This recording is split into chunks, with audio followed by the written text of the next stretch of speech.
today, right now, we're going to say hello to the owner of SnackAddicted, a proud alumnus from the class of 1996, which means he's still a very young guy, Davin Fukumoto. Davin, thanks for coming on with us. Oh, thanks for having me.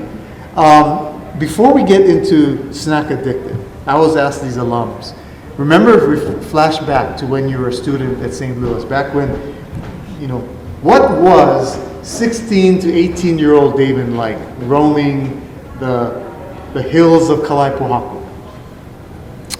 Oh man, definitely sports was my life.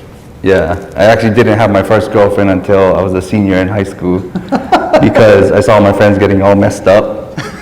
And so I purposely didn't want to have a girlfriend. And when I finally did my senior year, I was going to play volleyball. And she didn't let me practice. Oh, no. And so, we had like 1 week left. And then I think Coach Hunt was our head coach for Vars that year.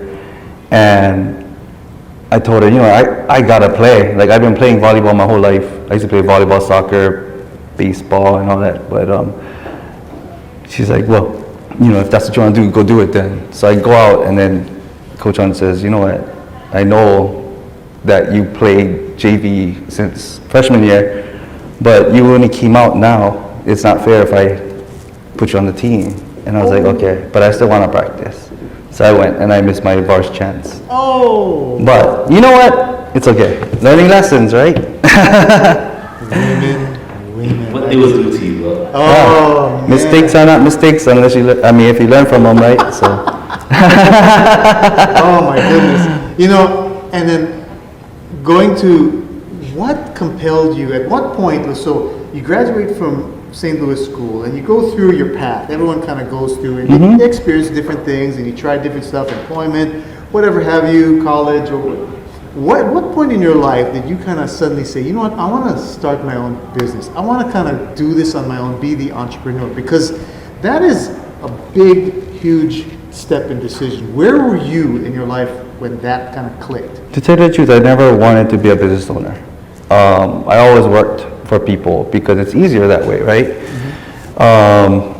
My passion was working with autistic children. So I did that for 5 years, 3 years, and then I moved to Japan and I lived there for 3 years teaching. And then one of the parents found out I came back and she wanted me to work with her child. So I worked with her kid, and everybody's telling me, oh, your job's so easy, yeah, you get the easy kid. Oh, he was pretty nuts, right? So I told my boss, like, give me the hardest kid in the school. And she was like, you sure? I said, yeah. So they moved me to another kid, and I actually was able to curb his behaviors. He was on all these antipsychotic meds and all these things, and I told the mom, give me 2 weeks. And he actually did well. He responded well. Because I don't know what it was. I guess maybe my upbringing with my dad and how he raised me, I kind of had a great grasp on behavior. So I knew what worked. And his data showed that he got really well and stuff like that, and I lost my job. What? Yeah, because the DOE was cutting costs, right? And they said, well, his stuff shows that he doesn't need a one-to-one, so we're gonna have to cut you. And I was like, oh, okay. So I pretty much lost my job because I did a good job, which is okay, that's fine, because everything in life happens for a reason, right? And then after I left, I talked to my boss, and she was like, that was one of the biggest mistakes we ever made, because now he's getting arrested, he's biting, he's hitting again, and But I don't know, I always had a special place for kids, so I always thought that that's where I wanted to go, but because I lost that, I thought, okay, I gotta do something else. So I was working for Koloa for a long time, and I loved it. Like, they're such a family-oriented business. Ukuleles? Yes. Oh, okay, yeah. And I just wanted to do my best to help them because they're so nice. I mean, they would take us to Disneyland. They would take us to California to the NAMM show and all that. And Alan would pay for everything for us, And so when I was there, I worked as hard as I could, as fast as I could, to get everybody out. And I would jump into other people's sections so that we could all hang out at the end. After that, I went to Eggs and Things. I became a manager over there. Loved it. Super hard. It was like Diner Dash, right? Like, grab the food, bust the table, you know, take order, grab the food. It was crazy. But after that, I went to Apple. And I was on the business side of Apple at the ending part. But then I also got into bodybuilding and men's physique shows. And I did one show, I loved it so much. Like, to see how much I could push myself, right? My body and everything like that. To get really bulky and then come super ripped. I mean, it's the hardest thing ever, right? So everybody goes to the gym. It's cool, you can go to the gym, but you try and lose that much weight within 2 months, and then you gotta present yourself on a stage to everybody, right? Different story.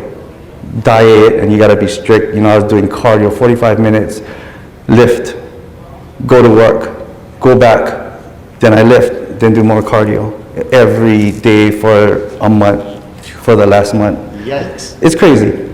So anyway, I was preparing for my next show and I severely hurt my back because I was already depleted and stuff like that, but my friends always pushed me to be better, right? Like, nah, you gotta, you know, lift, you gotta lift. And I was like, nah, I feel kind of off, but I just did it. And then one day I was doing bent over rows and my back, I think it kind of separated or something, and I couldn't feel my legs and I freaked out. And so I started like stretching it out, like trying to push it back, and then something popped and my legs just went on fire.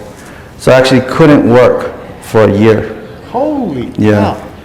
So I severely hurt my back, and this one guy, Arle Bumanglag, he was a massage therapist, also a bodybuilder. He was, I mean, I went through everything. I went through acupuncture, I went through like rolfing, I went, everything you could think of, I did it. But I finally went to go see him from one of my friends, and he's like, yes, this guy's good. And he actually helped me with my back. And I also found out that he wasn't charging me, right? So I looked at my bill and it's like, you know, everything was cut. Like, I didn't have one actually. I had one from physical therapy and all that. And I asked him like, why are you doing this? Like, this is your job. I'm taking like an hour of your time to work on me and you fixed me. Like, how is it possible that you're not charging me? This is your business. That's an hour. He said, you know what? I heard a lot about you. And, you know, talking to you and all that stuff, like, I know you're a good person. I just want you to get better. I need you to get back on your feet because I know you can, you know, be somebody. I was like, Wow. oh, that's crazy. So to try to pay him back, I was diving a lot because, you know, diving helps your back, right? So we were catching and playing tacos. I was making smoked taco, but taco season is only like winter time. Then we started slowing down and I couldn't catch much tacos. So I was thinking, what else can I do? So I thought, oh, beef jerky. So I started making beef jerky, you know, just for fun. And I gave it to him and he said, you know what, I don't like beef jerky because I don't like chewing. He's already a bodybuilder and stuff like that, right? So I had to make it like no sugar, low fat, high protein. So I told him, you know what if I try make it really thin? Because I didn't even know it was a thing because I lived in Japan, right? So I thought, let me try see what happens if I make it thinner, you know, for you. Maybe it's easier for you to eat. So I did. I tasted it. I didn't like it. It took me 3 months to come out with my first flavor, which was the cracked pepper. I mean, I was just trial and erroring in my house, like just trying whatever. And I finally had something, and I was giving it to all my friends just to try it. And they were like, really honest, right? First one, oh, too salty, too this, too that. But I came out with one that was good. And everybody said, oh, this is the winner. So I gave it to him, and he said, oh man, you have something. And I was like, really? He's like, you have something. He said, can you give me 20 bags? And I was like, yeah. And he wanted to pay for it, but I was like, no way, right? Yeah. So I made him 20 bags. The next day, he's like, sold them. Give me another 20 bags. I was like, what? So he was helping me sell, and he told me, you gotta do a business. And first of all, I didn't want to do food because eggs and things, right? I mean, perishable, and it's rough doing food. Yes. But I told him, you know what? You're right, because what else am I going to do? I cannot stand or sit for too long before my back starts cramping up and everything because I'm still pretty injured. So I started experimenting and getting into different flavors and stuff like that. And I brought in one of my friends to help me, and he was doing the sugar line. And then, he had a kid and he got busy. And so I ended up telling him, like, I don't want any of your recipes, don't tell me. But if you do leave or whatever, that's yours. So I had to come up with my other sugar line, because I wanted to do no sugar. That was supposed to be the basis, because bodybuilders and stuff like that. So I came out with my yakiniku, my oxtail soup, my spicy ginger teriyaki, which are the sweet ones, and then I have like cracked pepper, original, and the green dragon, which is like that special one that I took forever to try to come up with. But that's pretty much how I got into it, That's why I always say I truly believe that everything in life happens for a reason. I had to get injured. I had to have met Arle. I had to have been at the lowest point in my life. Actually, that wasn't the lowest part. The lowest point was when my dad passed away, when I was just graduated college, and that's crazy because he told me, well, he had cancer. He had one of the rarest cancers, and he only lived for 2 weeks. And he told me, all I wanted to do was see you graduate. And it was December, I graduated, and then he got sick, and then New Year's came around, and that's when we found out he had cancer. So that's why our company is Pink and Black.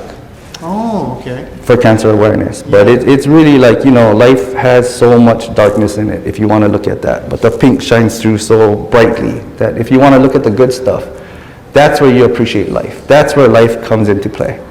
Life becomes fun, because everybody just goes through life thinking like, why am I here? I'm just here to be here, But really, it only takes one person to make a difference. And so I think that's what I really wanted my company to stand for.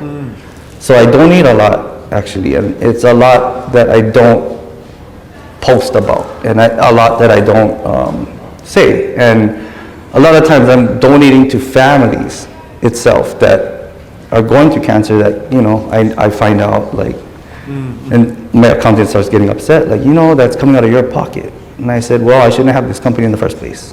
I'm not a business owner. There's no way. Right. I'm not book smart at all. But I have pride in what I do, and I get to share this pride.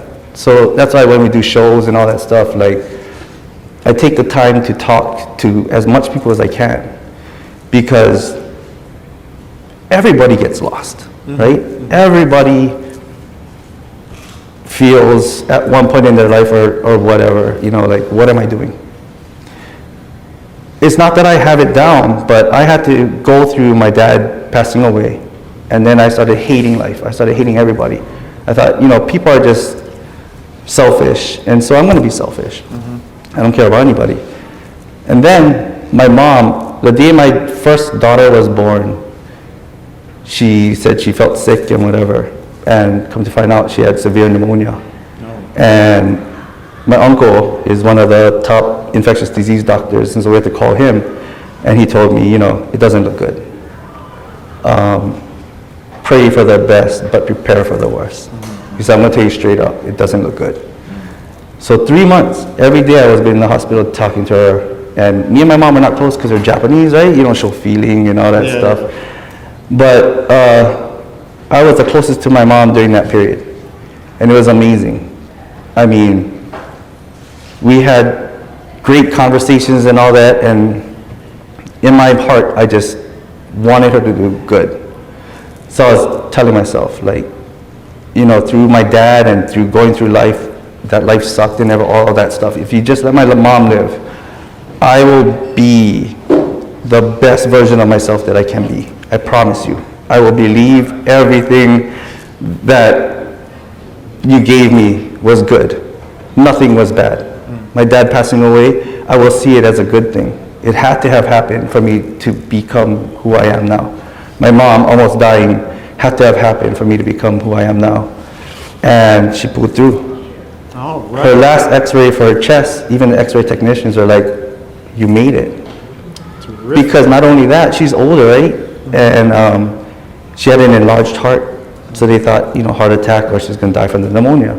She had tracheotomy for the 3 months, and they told me, it's going to be extensive physical therapy and stuff like that for her to learn how to talk, for her to learn how to walk again and all that stuff. She's been bedridden. They take out the chicky out of me and they cover the hole and they tell her, oh, can you talk? She's like, what? Well, you guys thought I couldn't talk. And I was like, oh, that's crazy. Wait, what? And the nurses tripped out. They're like, we can't explain that. Yeah. Like, she hasn't been using her vocal cords, you know? She can talk. So walking wise too, they said, it's going to take a long time. But the first week, she was able to walk down to the desk, come back. Then the next week, she was walking down the hall, coming back. And then the following week, she was like, good. And now, when you see her, you can't even tell she had pneumonia. Oh, great. Yeah. Totally. Awesome. What a motivating story. My goodness. All around, all the way around. Life is all about connecting dots, I believe. If you look back at your life, you can connect every single dot. And if you can't, that means it's not completed yet. I truly believe that. But when you do look back and you see it, you realize that there are no bad experiences in life. It's a learning experience, as long as you take it and see where you become.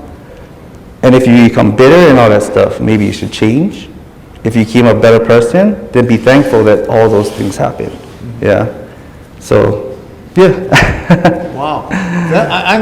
You're motivating. Sorry. I'm sorry. Like I told Aaron, like, don't tell me your questions, because it's gonna be raw. It's gonna be real. Like, you talk to me 5-10 years from now, I'm gonna say the same stuff, because I've been through the worst thing I could think of, which is my dad dying. Because I was just telling my friend this story. In elementary school, I would always push my parents away because I was afraid of my mom, my dad, or my grandma dying, because I never wanted to get hurt. But when I was in college, my dad would make me golf with him all the time. And we would hang out, we'd go to bars, and we'd throw darts and all that stuff. And it was the most amazing feeling, because I got pretty good at darts. And he would tell everybody, like, oh, my son, he's pretty good, he's pretty good. And I'm like, wow, he's proud of me. Like, I knew he was, but I mean, we became so close. And then the cancer happened, and that's where I was like, see, that's why I had my guard up. That's why I didn't want to hang out with him. Like, that's just wrong. Like, I made the wrong decision of getting close. But after my mom, now I look back, had to have happened. I needed to think that way. You need the bad to appreciate the good, and you need the good to know that the bad is not what you want, right? So I'm just saying, like, I guess appreciation and being grateful, because things could be worse. Like, how bad is it that we live in Hawaii and we're born to the parents that we are, and we do, like, I'm able to be here talking about this. This shouldn't be happening, right, to me, unless those things happened in my life. No doubt. Yeah.